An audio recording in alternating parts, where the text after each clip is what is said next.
দুপুরে যা পাক করে রাত্রে ও দিয়ে খায়। খাবার দাবার ঠিক মতন হয় না।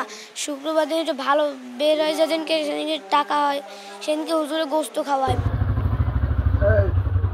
মাদ্রাসায় খাবার নেই, তাই এতিম শিশুদের নিয়ে দুমুঠো খাবারের আশায় রাস্তায় নেমেছেন নুরুল ইসলাম ফিরোজী। বরিশাল নগরের পলাশপুর রহমানিয়া মাদ্রাসা ও এতিমখানা লীলা বোর্ডিং এর পরিচালক তিনি।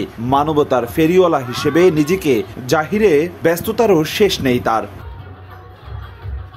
মাদ্রাসাটিতে গেলেই দেখা মেলে খাবারের অভাবে করুণ অবস্থায় দিন কাটাচ্ছে শিক্ষার্থীরা। আর মাদ্রাসাটিতে অনুদান দেয়া ব্যক্তিদের অভিযোগ, মাসে লাখ টাকা অনুদান আসলেও সেই টাকা আত্মসাৎ করে নিজ পকেট ভারী করছেন ফিরোজী। এমনকি শিক্ষার্থীদের সংখ্যা নিয়েও আছে গড়মিল। বিগত 2-1 মাসে দেওয়া হয় নাই, কিন্তু প্রতি মাসে আমরা 60-70 হাজার টাকা তো দেওয়াই হয়।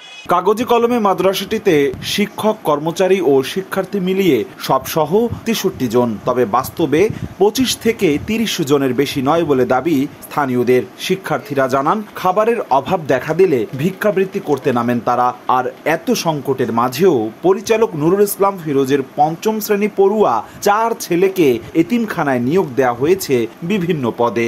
ব্রাইট লক টেকনোলজি সাধারণ পাউডারের তুলনায় দেয় দ্বিগুণ উজ্জ্বলতা। রিন অ্যাডভান্সড দেয় দ্বিগুণ উজ্জ্বলতা। প্রতিদিন ডাল সবজি, এরপর সকালে গরম ভাত, আলু ভর্তা, ডাল। দুপুরে যা পাক করে রাত্রে ও দিয়ে খায়।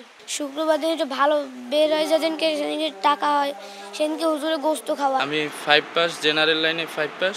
আমি প্লে থেকে 3য় জামাত পর্যন্ত পড়াই। তো যখন না থাকে তখন আমি পড়াই, আর বাদ বাকি আর কি নামাজ পড়ানো হয়, আর খানা দানার আর কি খাদেম পোস্টে আর কি। অর্থলোপাটের অভিযোগ মানতে নারাজ নুরুল ইসলাম ফিরোজী।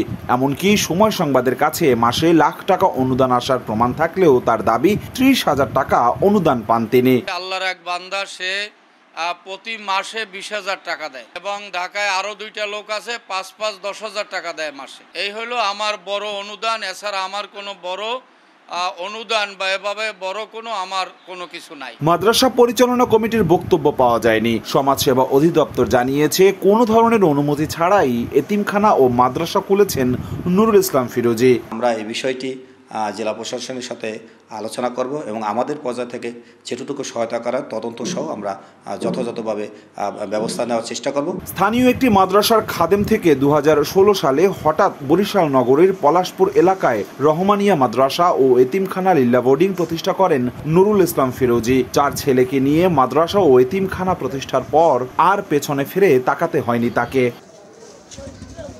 অপূর্ব অপু, সময় সংবাদ, বরিশাল।